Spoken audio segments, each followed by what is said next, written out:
Hi, this is my Maserati 4200 Coupe, which is for sale at the moment. I've owned the car since 2018.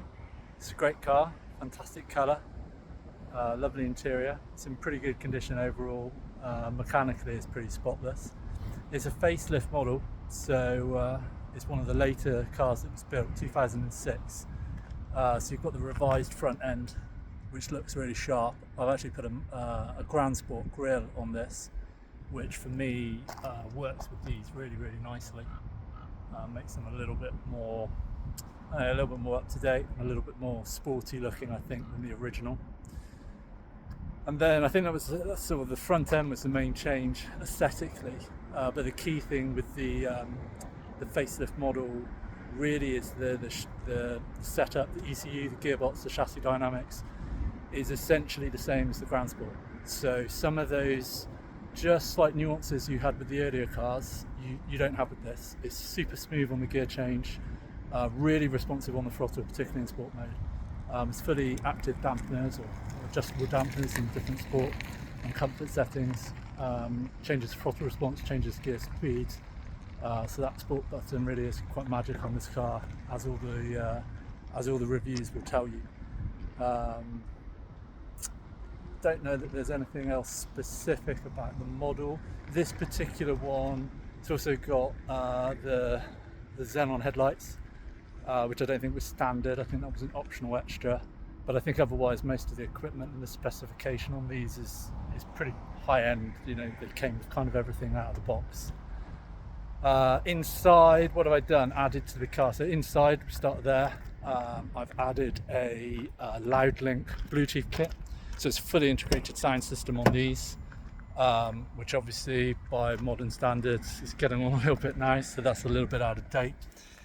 A Loudlink system, you can't see it, but you've got a little mic up there, Bluetooth control that comes over the sound system. That's actually just hidden away back up in there and wired in. It's very neat and tidy.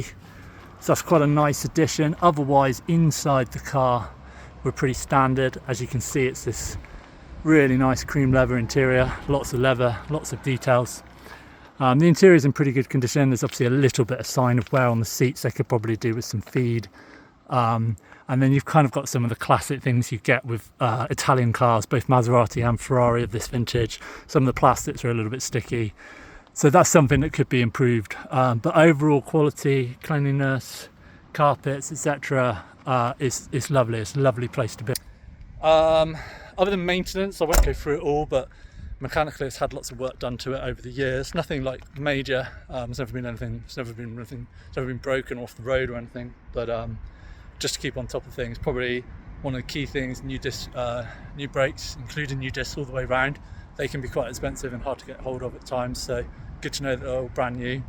I always put good brake pads on my cars as well. So this is running, I think a little while that I changed them, but I think they're Ferrari 3000s or something along those lines.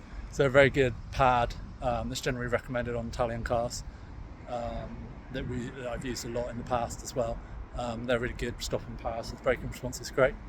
And then probably one of the nice things, we've put a cross pipe, stainless steel cross pipe in this. So these cars, the standard came with a central silencer section and actually 2 additional catalytic converters. Say additional because it's still got cats up the front, and that gave them a slightly muted sound. That was probably one of the things that people liked about the Grandsport. It was a little bit throatier. I'll get in and start this up so you can tell. But with the cross pipe on, it actually opens up the engine a lot more, but it's still it's not too loud, it's not obtrusive. So when you're just cruising along, it's okay. It's not as boomy as perhaps a Grandsport would be all the time. We'll start him up. So you can see when we're in the cabin, just normally at idle, it's nice and smooth. There's not too much noise. Turn it off. But when you give the throttle a tickle, you get those beautiful burbles, because this car, if we're honest, is all about that engine.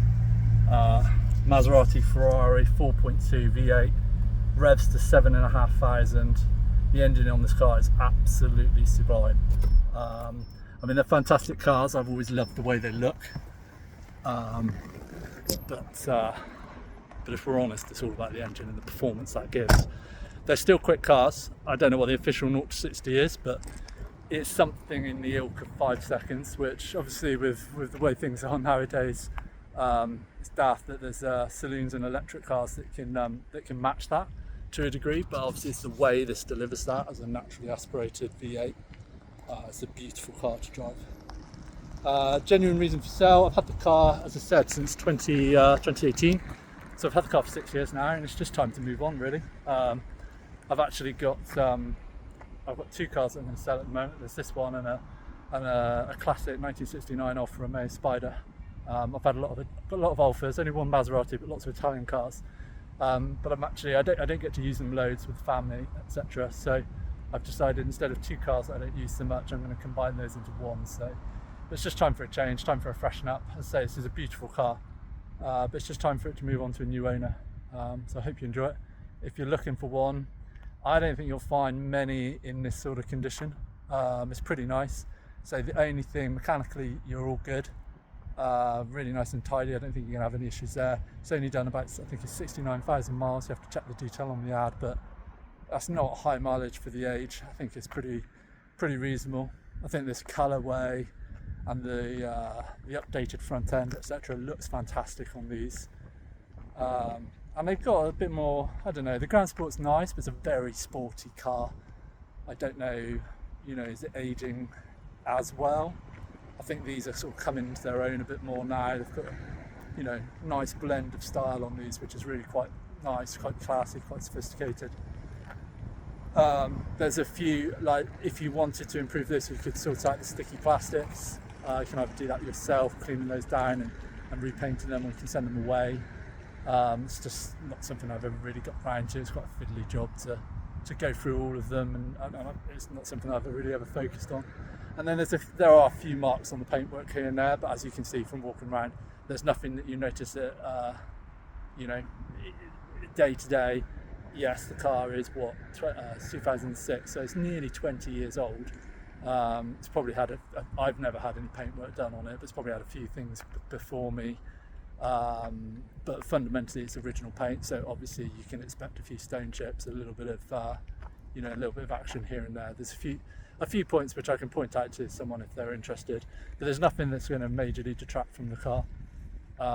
It's just those are probably a few cosmetic points, are the only things that you could do if you wanted to make it even better. But for me, it's a really great example. It's a lovely car for driving, and in that regard I think it's in fine condition. So hope you like it. If you're looking for one of these, you should definitely check it out.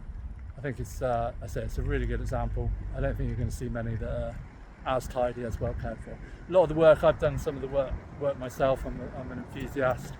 We've got a fair few receipts for things that I've done, and then it's also been looked after by Emblem Sportscar down in Poole. So I always try and find a specialist. I'm actually up in Bath, so it's a little drive down there, but obviously worth it to get it into the hands of people that know what they're doing every now and again. So Emblem have seen the car, I don't know, 3, 4, maybe about 4 times I think over my ownership, including over the last 2 years. I actually had it a month or 2 ago to do the MOT, etc., and go over it and do a few bits and pieces. I'm not, it's probably the odd hole in the history. Again, it's 20 years old. If you're someone that wants to thumb through and ask me why it hasn't had a main dealer stamp at religious intervals in recent times, then I think that's a little unrealistic for this type of car now at this kind of age. But it's a very comprehensive service file, and I say Emblem have done a fantastic job. They really know what they're doing, and they've helped. Every time it's been in there, we've just improved it that little bit more, taken it on a little bit more. So lots of the main things have already been done on this. So cracking car. I've waffled on, but hopefully you enjoy it. If you're interested, give me a shout and come and have a look.